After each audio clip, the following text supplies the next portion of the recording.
Hi everyone, I'm Stan Mallow. Welcome to Paranormal Yakker. My guest today is UK-based ufologist and filmmaker Mark Christopher Lee. His film God versus Aliens was premiered at Cannes Film Festival. His latest film, The King of UFOs, is based on his book of the same name, which I'll be talking with him about. The King of UFOs, Royal UFO Secrets Revealed, explores the British royal family's interest in UFOs and the paranormal. Mark Christopher Lee, welcome to Paranormal Yakker. Hello, Stan. Thank you for having me on. It's much appreciated. Much of your life has been devoted to the music industry, where you've Mm. been quite successful.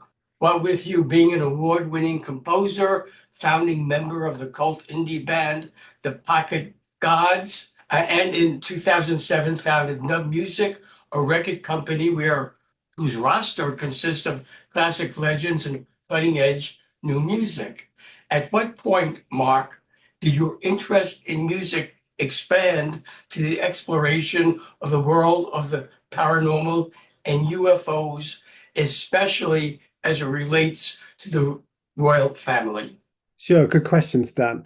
I've actually been really interested in the paranormal and UFOs since I was a kid, really. Growing up in the 70s, 80s, there was a magazine called The Unexplained, and then Sir Arthur C. Clarke, who did 2001, he had a TV series in the UK called The Mysterious World, which looked at ghosts, UFOs, stone circles, all this sort of stuff. And that piqued my imagination. So I've always had an interest and always been looking for stuff. And then, yeah, my path went down a musical direction. And I guess it's the last couple of years that I wanted to pursue this because basically started making films about my band. And there's a couple out there. And that's what kind of really got me interested in making films. And I think, well, I want to make a film about the paranormal, about UFOs, because that's my main interest, really.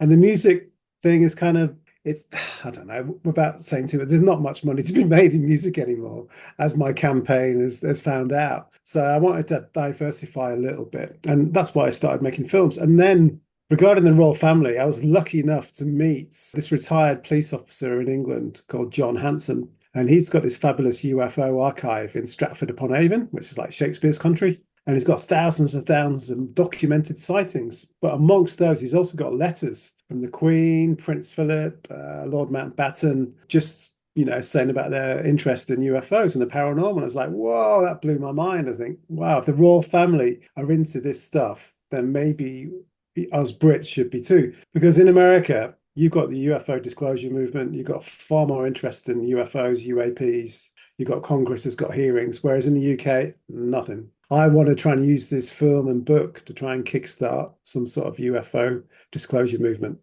Queen Victoria and her husband, Prince Albert, were very Mm, much into spiritualism and mm, attended many seances. mm, When he passed into spirit, the Queen mm, held seances where mediums delivered messages to her from him.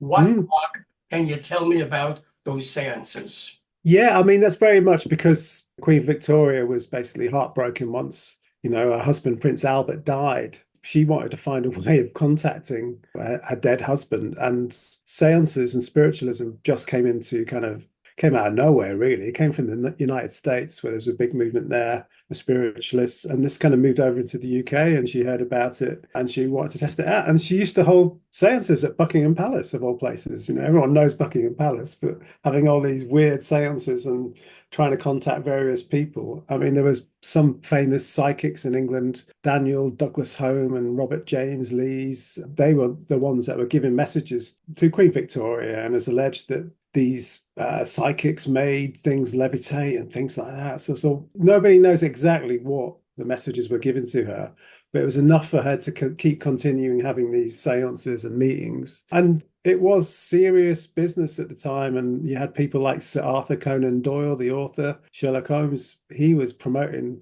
spiritualism and seances as scientific facts. That's where it was going at the time. Of course, later found out quite a few of them were frauds, and like with all things or areas of life, you're always going to have the fraudsters to try and make money out of it. But there were legitimate ones, and there still are, in my opinion, as well. Prince Philip's uncle, Lord Mountbatten, Mm. also known as Prince Charles's honorary godfather, Mhm. was a UFO enthusiast and even documented an alien spaceship landing on his estate. What do we know about that landing and of Lord Mountbatten's interest in investigations into the UFO UAP phenomena? Yeah, I mean, Mountbatten was, he was an admiral. He was a member of the royal family, but he was the first one really to show an interest in UFOs. And like you said, there was this encounter at his country estate in Hampshire, where his house was. And this is documented in the Mountbatten archives, which were released in the 80s or 90s. It's only quite recently that we found out about this. But in these archives, we see a detailed report of this basically UFO. It's a saucer-shaped craft, landed at its estate. This ladder came down, an alien got out. Mountbatten's gardener, Fred Bricklayer, was there at the time. It shocked him. He fell off his bike and he gave a statement about this. And Mountbatten, though he wasn't present at the time of this landing, he did write an affidavit vouching to the honesty of Fred Briggs, his worker, and he said he's got no reason to make it up. He genuinely believes that this encounter happened. And Mountbatten was also, before this, he was into UFOs. And his biographer, Philip Ziegler, said that Mountbatten actually thought that these UFOs were alive. They were possibly coming from Jupiter or Saturn. There was some sort of paranormal, non-physical element to these UFOs. That today is quite, a lot of people think that, but back in 1950s, that was, whoa, that is amazing. So yeah, like you said, Mountbatten, he was the cheerleader for British royal families and UFOs. Sir Peter Horsley was a decorated war hero and longtime associate of the royal family. At Mm. the request of Prince Philip, he Mm. investigated a Mr. Janus, who exhibited telepathic abilities and an intimate knowledge of extraterrestrial life. What Mm. were the findings of his investigation? Well, basically, yeah. So Peter Horsley, he was Prince Philip's equerry kind of servant, and Sir Peter Horsley would go and get information about UFOs and give it to Prince Philip because Prince Philip had to be careful politically, so he had to get all this information in secret. So Sir Peter Horsley would do this. And one of these encounters with this character called Janus, and Sir Peter Horsley was meeting this Janus in a flat in London and having these meetings. And Peter Horsley's claimed that this Janus was telepathic and had an otherworldly quality and was thinking that he was an alien, basically. And then this Janus, who might have been an alien, really wanted to meet with Prince Philip. So Peter Horsley was trying to arrange this meeting. It never happened, probably fortunately, because what we found out now is that most likely Janus was a Russian spy. And this is a way in to find information, secrets from Prince Philip, because he's into UFOs and people knew that. So we get this alien and get this information from him. Interesting story. Queen Elizabeth and Prince Philip were known to have had a fascination with crop circles. In Mm. fact, it has been reported the Queen herself dispatched a senior advisor to investigate them. Were the findings of that senior advisor ever released to the public? No, there haven't been. No. I got this story from crop circle researcher and author Colin Andrews. He was actually down, it was in 1990 in Wiltshire, and he was with a Japanese film crew, TV film crew, who were filming this crop circle that had just appeared. And they got word that the Queen was going to come down and attend. And this Rolls Royce turns up and they get all excited, expecting the Queen to get out. It wasn't. It was a chief scientific advisor who came and took some details, did a few reports, examinations, and took them away. It's all still secret. It's probably in the archives in, Windsor Castle, I imagine, where there are a lot of secrets still hidden. So the truth about UFOs, crop circles, aliens, the paranormal, that could all be in the Windsor Castle archives.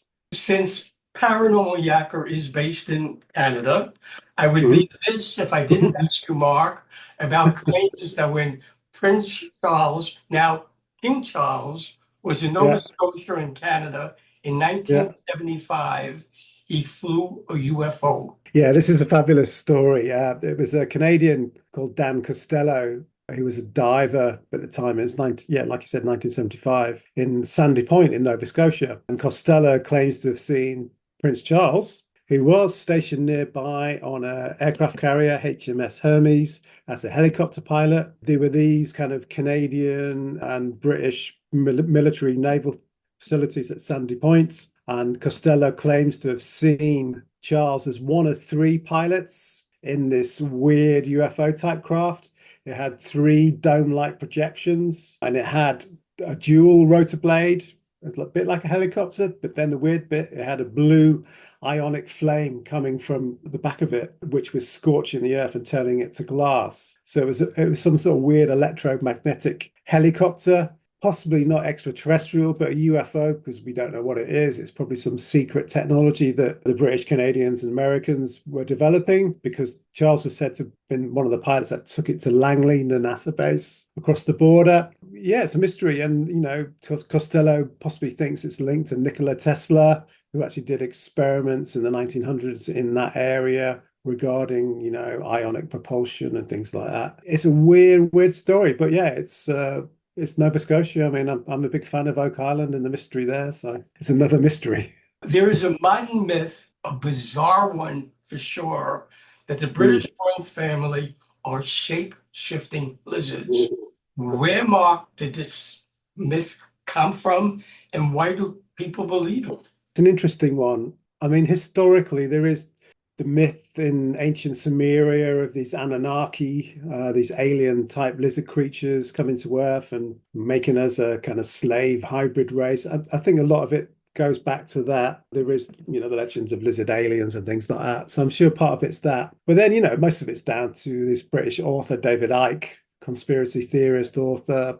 Some of his stuff is pretty spot on in terms of predicting the way the world's going. But I don't buy this as an actual thing, because I've been telling people that I made this film, King of UFOs, written this book. Oh, royal family, alien shape-shifting lizards. Well, I said, yeah, it's a myth. Probably not true. Don't get your hopes up. But it's an interesting myth, and it's part of popular culture now. That's what it is. It falls in with the Anunnaki, the Illuminati, all that kind of stuff in the conspiracy world. Some people believe it because they want to believe in stuff. Prince Philip's quest for the truth about UFOs unveils royal involvement in international agreements and brings to light the significance of the Five Eyes Agreement, an intelligence alliance between the UK, Australia, Canada, New Zealand, and US. What, Mark, can you tell me about that agreement? Yeah, I mean, I got what I know about this agreement from Nick Pope, who used to work for the British Ministry of Defence. He's in the King of UFOs film, so I was lucky enough to interview him. And this is still ongoing. The Five Eyes Agreement basically cover up the truth that we are being visited. We have technology from aliens, and that the Five Eyes Agreement is between those nations. You said they're going to share that technology, back engineer it for the benefit of those nations. That's basically what it is. Whether we're actually going to get the truth from the Five Eyes nations, I very much doubt. But they're safeguarding us from the truth, because the truth is, they are here. They're visiting us. It would change our outlook on life and how we see ourselves in the universe and religion and things like that. So these nations are apparently doing it for our own benefit. I think they're probably making money out of it somewhere. That's my guess. Do we know, Mark, how Prince William, the future King of England, looks at the possibility that UFOs, UAPs exist? And has he shown as much interest in exploring the phenomena as did his dad and grandfather? I mean, the simple answer to that is he hasn't shown much publicly. I have heard from various sources that he's had his own UFO experience, but I don't know much more than that. It's come from a really good source, someone close to Prince William. So he is a believer. You assume because his grandfather, Prince Philip, his father, Prince Charles, it's going to be passed down. And you can just imagine them all getting together at Balmoral in Scotland over New Year's Eve or something like that, and they're all swapping UFO stories or something. I'm sure it has. And I know he does believe in ghosts. He's talked about his home in Norfolk called Amner Hall. He says, yeah, it's haunted, it's an old house. It has a ghost. I'm not bothered. It doesn't scare him. They just take it as a matter of fact. Ghosts that exist, they're in their houses because they're ancient and they live alongside them. So I'm sure he's got an open mind with regards to UFOs as well.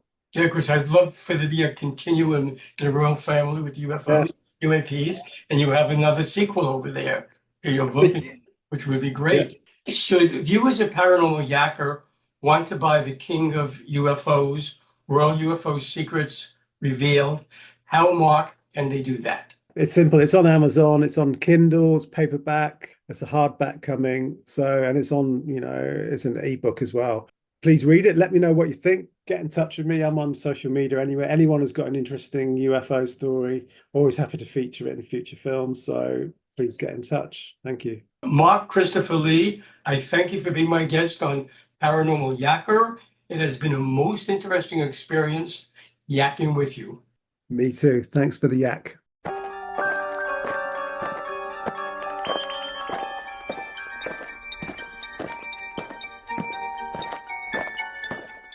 Hi, everyone. This is Stan Mallow, the Paranormal Yakker. I hope you enjoyed the interview you just watched. So that you don't miss any upcoming shows, be sure to subscribe to my free YouTube channel. To do that, just press the subscribe button on your screen.